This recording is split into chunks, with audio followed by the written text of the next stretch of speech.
कामचोर बहू। कांता बहन की 2 बहुएं थीं, बड़ी कल्पना और छोटी प्रिया। कल्पना का जैसा नाम वैसा ही काम। सारा दिन कल्पनाओं में रहती, ना कोई काम करती न कोई धाम।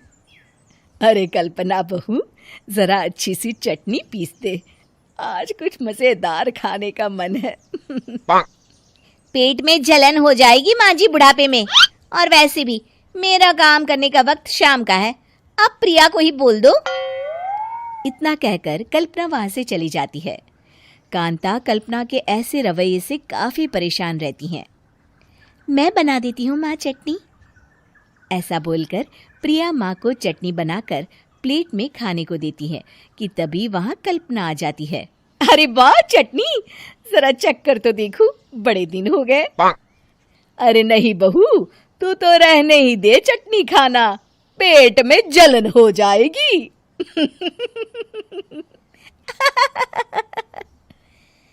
इतना कहकर कांता और प्रिया दोनों हंसने लगते हैं। कल्पना सारा दिन या तो मोबाइल में यूट्यूब देखती या फिर सोती रहती। उसका कमरा भी बिखरा और गंदा रहता। एक दिन कल्पना का पति अशोक उससे कहता है, अरे कल्पना, जानवर भी उस जगह को साफ कर लेता है जहां वो बैठता है, तुम तो इंसान हो, कैसे इतने गंदे कमरे में रह लेती हो? देखो सारा सामान यहाँ वहां बिखरा पड़ा है। ज्यादा अपनी माँ का बोल ना बोलो। हाँ, कमरा तुम्हारा भी तो है, गंदा लग रहा है तो साफ कर लो। पता नहीं तुम्हारे साथ मैं कैसे जिंदगी बिताऊंगा। इतना कहकर अशोक वहां से चला जाता है। कल्पना बस खाना खाने कमरे से बाहर आती और फिर से कमरे में चली जाती। इससे कांता बहन काफी परेशान रहती। एक दिन प्रिया कांता से कहती है, माँ, मैं सारा दिन काम करके थक जाती हूँ, आप कल्पना दीदी से कहिए ना कि सुबह और शाम का काम बांट ले।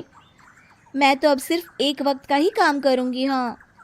अरे तू वो भी ना करना, एक बहू तो कामचोर थी ही, दूसरी भी आ गई काम ना करने के बहाने लेकर। तभी वहां प्रिया का पति रमेश आ जाता है।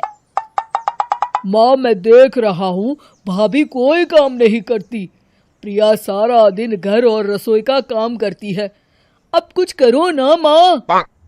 कांता मन में कुछ सोचती है और कल्पना के पास जाती है। कल्पना फोन पर मेकअप करना देख रही होती है। कल्पना, तुम सारा दिन बस मोबाइल देखती हो, घर का कोई काम भी कर लिया करो। प्रिया सारा दिन काम करके थक जाती है।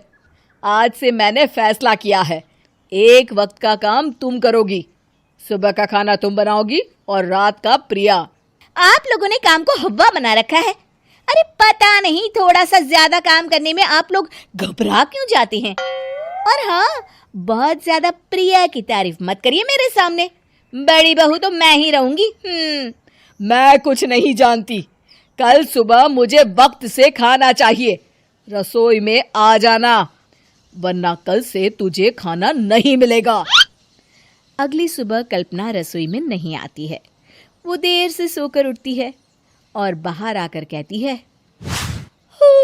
अरे भूख लगी है, आज खाने में क्या है? इतनी देर हो गई, आज किसी ने मुझे उठाया भी नहीं, पता नहीं कहाँ है सब। कल्पना को घर में कोई नहीं दिखता। वो रसोई की तरफ जाती है जहां बड़ा सा ताला लगा होता है। अरे रसोई में ताला! ओ, मैं तो भूल ही गई थी। माँ ने आज से सुबह का खाना मुझे बनाने को कहा था। हे भगवान, इतने लोगों का खाना बनाना क्या आसान है? तभी घर के सारे सदस्य बाहर से वापस आते हैं। वाह माँ जी, मजा आ गया छोले भटूरे खाकर। मेरे मुंह में तो अभी भी स्वाद आ रहा है। अरे कल्पना, तेरे भरोसे रहते तो हम तो भूखे ही रह जाते। कल्पना को बहुत गुस्सा आ जाता है। अब बहुत हो गया, आज से मैं अपनी रसोई अलग कर रही हूँ, मैं अपना खाना खुद बना लिया करूंगी। कल्पना अपनी रसोई अलग कर लेती है, पर आए दिन उसका देर से उठना और काम न करने की आदत से वो भूखी ही रह जाती थी। उसी के सामने घर के लोग अच्छे अच्छे पकवान खाते और कामचोर कल्पना को जैसे तैसे ही खाना बनाकर खाना पड़ता। पर एक दिन तो हद ही हो गई। माँ, दीदी आज सुबह से कमरे से बाहर नहीं निकली, हमें जाकर देखना चाहिए। सो रही होगी कामचोर कहीं की। पर तुम कहती हो तो चलो देख लेते हैं उसे। कल्पना कमरे में पेट पकड़कर बैठी होती है। हाय मेरा दर्द, पेट दर्द के मारे मर रही हूँ मैं।